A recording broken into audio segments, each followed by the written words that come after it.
Teraz sa nachádzame na neonatologickej klinike intenzívnej medicíny, intenzívnej preto, lebo v rámci tejto kliniky je 13-lôžková jednotka intenzívnej starostlivosti, priam vysoko špecializovanej starostlivosti o novorodenca.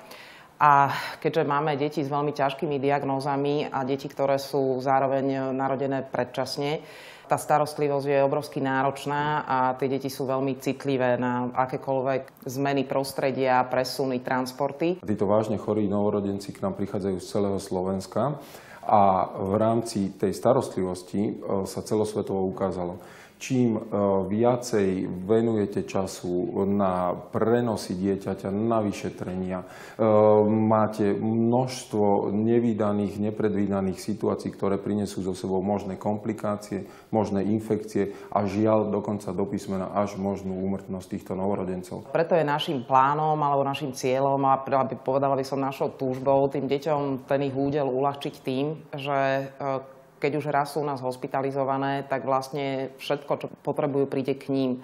To znamená od konziliárnych lekárov cez prístrojové vyšetrovacie techniky.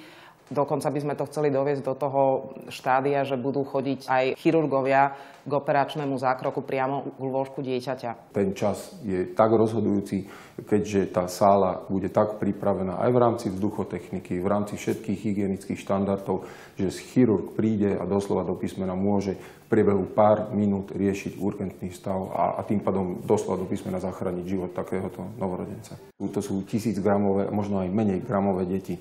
Čiže keď si predstavíte, moja ruka je niekedy väčšia ako tie dieťatka, ktoré k nám prichádzajú. Martinka sa narodila predčasne, v 26. týždni mala len 860 gramov a po narodení jej nefungoval správne zažívací trakt, prasklo jej črievko, čo je u nedonosených detí pomerne častá komplikácia.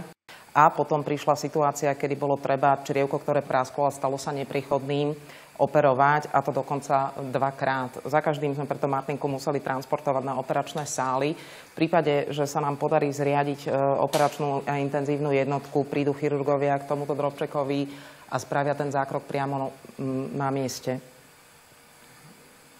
Teraz už má 1,5 kg slečna a veľmi dobre sa jej darí.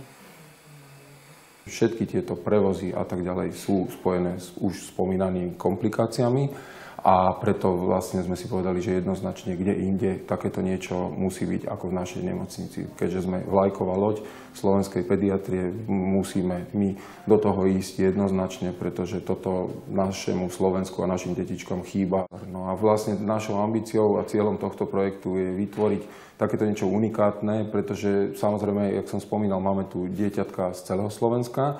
Na Slovensku takéto niečo neexistuje, ale podľa našich znalostí, vedomostí ani v širokom okolí